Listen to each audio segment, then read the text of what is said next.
사도신경을 고백하겠습니다. 전능하사 천지를 만드신 하나님 아버지를 내가 믿사오며 그 외아들 우리 주 예수 그리스도를 믿사오니 이는 성령으로 잉태하사 동정녀 마리아에게 나시고 본디오 빌라도에게 고난을 받으사 십자가에 못 박혀 죽으시고 장사한 지 사흘 만에 죽은 자 가운데서 다시 살아나시며 하늘에 오르사 전능하신 하나님 우편에 앉아 계시다가 저리로서 산 자와 죽은 자를 심판하러 오시리라. 성령을 믿사오며 거룩한 공회와 성도가 서로 교통하는 것과 죄를 사하여 주시는 것과 몸이 다시 사는 것과 영원히 사는 것을 믿사옵나이다. 아멘. 찬송가 182장입니다. 찬송가 182장입니다. 1절, 5절 찬양하겠습니다. 182장입니다.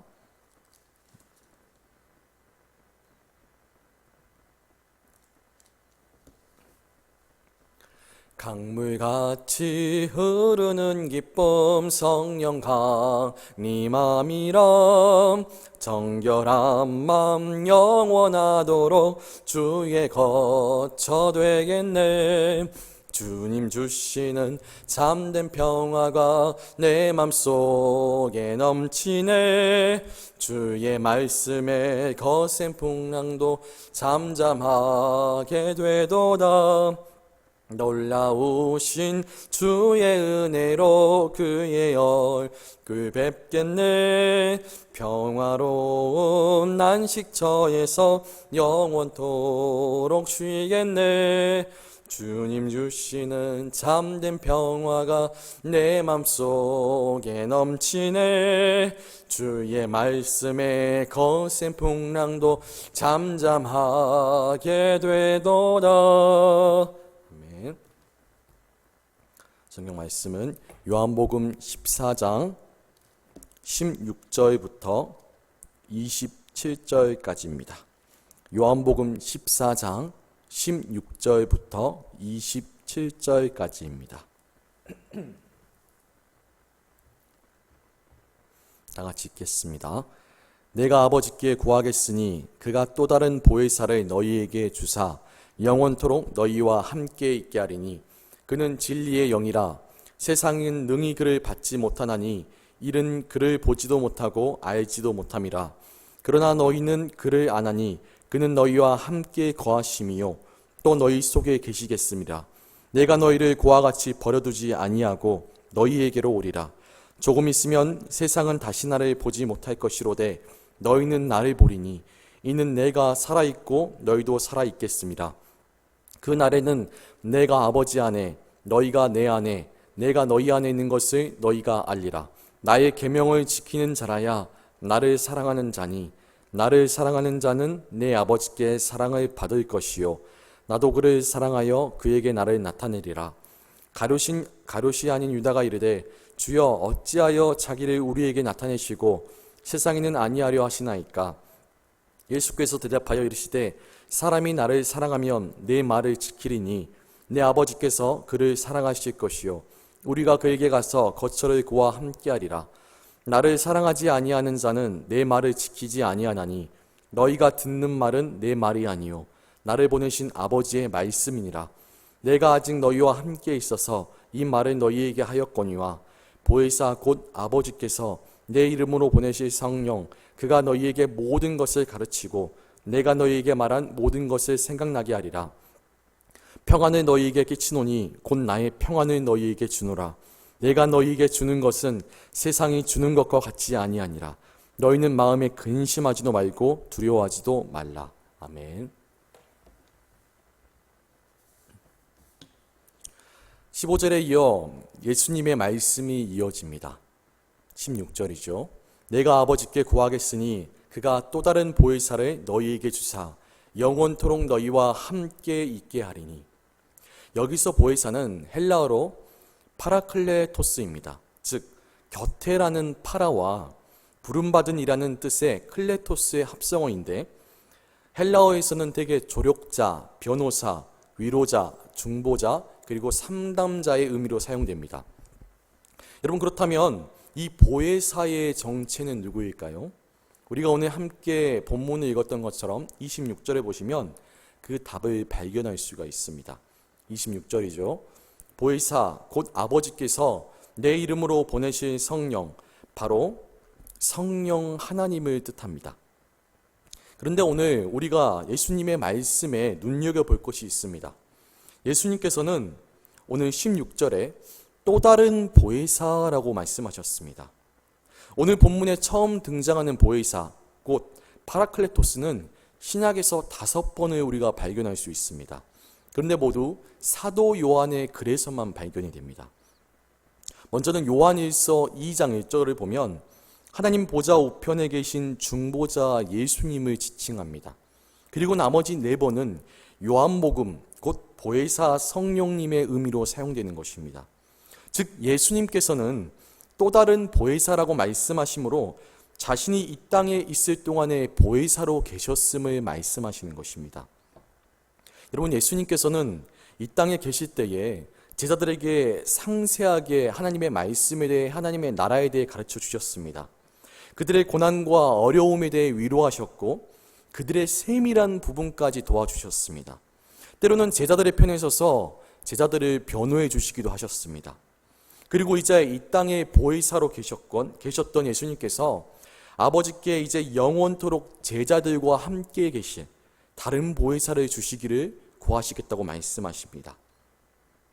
세상은 참 빛이신 예수님을 그들의 눈으로 보았습니다. 진리이신 예수님의 음성을 그들은 귀로 들었습니다. 하지만 그들의 마음의 어두움으로 인하여서 그들은 주님을 알아보지 못하였습니다. 이러한 세상의 사람들이기 때문에 17절의 말씀처럼 그들은 진리의 영이신 성령을 받지 못하고 보지 못하며 알지 못합니다.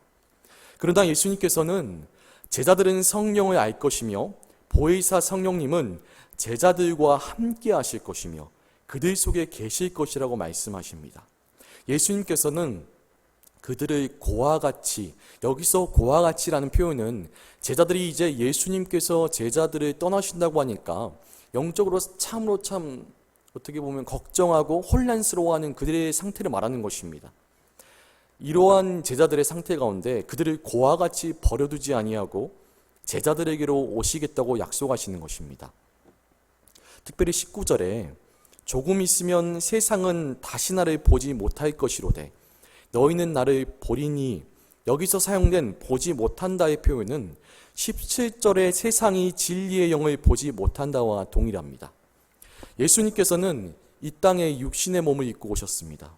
그러나 이제 예수님께서는 십자가와 부활의 사건 이후 보혜사 성령의 오심을 통해 육체적인 존재의 양식이 아니라 영적인 존재의 양식으로 제자들에게 오신다는 것입니다. 제자들은 성령의 오심을 통해 예수님의 임재를 경험하게 될 것입니다. 그렇게 세상은 진리의 영이신 보혜사를 보지 못하는 것처럼 예수님을 보지 못할 것이나 제자들은 성령의 역사하심 속에서 예수님을 보게 될 것입니다. 그들을 그와 같이 버려두지 아니하시고 이 땅에서 그들과 함께 하셨던 것처럼 예수님께서 여전히 그들과 함께 계심을 그들은 경험하게 될 것입니다. 20절이죠. 그날에는 내가 아버지 안에, 너희가 내 안에, 내가 너희 안에 있는 것을 너희가 알리라. 여기서 너희 안에 있는 것과 17절에 너희 속에 있는 것은 동일합니다. 성령님의 관점에서 볼 때에 성령님은 제자들 안에 있는 것이고, 부활하신 예수님의 관점으로 볼 때에 성령님이 제자 안에 계시는 것은 예수님이 다른 존재의 양식으로 그들 속에 있는 것과 동일한 것입니다. 여러분, 그런데 중요한 것은 예수님은 언제나 아버지와 함께 계십니다. 영화롭게 된 예수님이 성령님을 통해 제자들의 안에 오실 때에는 즉 아버지도 오시는 것입니다. 이것이 20절에 내가 아버지 안에 있는 것의 의미인 것입니다. 여러분, 예수님께서는 이어서 21절과 24절에서 이렇게 예수님께서 자신을 나타내실 사람은 어떠한 사람인가에 대해서 말씀하십니다. 21절이죠. 나의 계명을 지키는 자라야 나를 사랑하는 자니 나를 사랑하는 자는 내 아버지께 사랑을 받을 것이요 나도 그를 사랑하여 그에게 나를 나타내리라. 가롯 유다가 아닌 유다가 이때 왜 예수님은 예수님 자신을 제자들에게는 나타내시는데 세상에는 나타내지 않으십니까? 라고 물었습니다. 그러자 예수님은 다시 한번 21절의 말씀을 반복하여 말씀하십니다. 23절과 24절이죠. 예수께서 대답하여 이르시되 사람이 나를 사랑하면 내 말을 지키리니 내 아버지께서 그를 사랑하실 것이요 우리가 그에게 가서 거처를 구하 함께하리라. 나를 사랑하지 아니하는 자는 내 말을 지키지 아니하니 너희가 듣는 말은 내 말이 아니요 나를 보내신 아버지의 말씀이니라. 여러분, 예수님을 사랑하는 사람은 예수님의 말씀을 지키고 순종하는 것으로 그 사랑이 드러납니다. 예수님께서는 오직 아버지의 말과 뜻을 전하고 행하셨기 때문에 예수님을 사랑하고 예수님의 말씀을 지킨다는 것, 즉 예수님의 말씀에 순종한다는 것은 결국 하나님의 말씀을 순종하며 지키는 것입니다. 그렇기 때문에 하나님께서는 그들을 사랑하셔서 그 사랑의 증표로 그에게 가서 거처를 함께 하시는 것입니다. 여러분, 예수님께서는 16절과 20절까지 보혜사 성령의 오심에 대해 말씀하셨습니다. 그리고 21절과 24절까지 예수님께서 자신을 나타내실 사람은 어떠한 사람인가에 대해 말씀하셨습니다. 그리고는 이제 26절부터 보혜사 성령께서 오셔서 하시는 일이 무엇인가에 대해 말씀해 주십니다. 26절이죠. 보혜사 곧 아버지께서 내 이름으로 보내실 성령, 그가 너희에게 모든 것을 가르치고 내가 너희에게 말한 모든 것을 생각나게 하리라. 여러분, 보혜사 성령님께서 이제 제자들에게 오셔서 하시는 일이 무엇인가? 내 이름으로 보내실 성령, 그가 너희에게 모든 것을 가르치고 참된 스승이요 인도자요 돕는 자로서 영원히 그들과 함께 하시며 그들에게 모든 것을 가르치시고 예수님의 말씀을 그들에게 기억나게 하신다는 것입니다. 그리고 27절에서 예수님이 이러한 성령의 오심과 활동으로 말미암아 제자들에게 그리고 우리에게 주어질 결과에 대해서 말씀하십니다. 무엇입니까? 바로 평안입니다. 27절이죠. 평안을 너희에게 끼치노니 곧 나의 평안을 너희에게 주노라. 내가 너희에게 주는 것은 세상이 주는 것과 같지 아니하노라. 너희는 마음에 근심하지도 말고 두려워하지도 말라. 아멘. 여러분, 예수님께서 이 땅에 오시기 전에 우리는 참된 평안을 잃어버린 사람들이었습니다. 우리는 수고하고 무거운 짐진 자들이었고 사마리아 여인과 같이 해결되지 않은 목마름을 가진 사람들이었습니다. 앞을 보지 못하는 맹인과 같이 영적으로 맹인된 사람들이었습니다. 그러나 예수님께서는 이러한 이 세상에 다시 참된 평안을 주시기 위해 이 땅에 오셨습니다. 우리의 마음에 근심 없는 참된 평안을 주시기 위해 이 땅에 오셨습니다. 세상의 불완전한 평안이 아니라 세상의 평안과 질적으로 다른 평안을 주시기 위해, 곧 영원한 참된 평안을 우리에게 주시기 위해 이 땅에 오셨습니다. 제자들이 보혜사 성령님을 통해 보혜사 성령님께서 제자들 안에 오실 때에 그들은 곧 이러한 주님의 평안을 누리게 된다고 예수님이 말씀하시는 것입니다. 그렇기에 지금 예수님께서 표현하신 것처럼 거와 같은, 즉 너무나 혼란스럽고 두렵고 걱정이 많은 그들의 제자들의 이 상황 가운데서 그들에게 두려워하지 말고 걱정하지 말라고 말씀하시는 것입니다. 여러분, 우리는 살아가다 보면 때로는 오늘 본문의 제자들처럼 고민되고 근심되고 두렵고 좌절됨을 느낄 때가 참 많이 있습니다. 이럴 때면 누군가가 우리의 속을 좀 알아줬으면 좋겠습니다. 우리의 이 고민 가운데 시원한 정답을 말해줬으면 좋겠습니다. 나의 말을 듣고 나의 마음을 좀 위로해주고 이해해줬으면 좋겠습니다.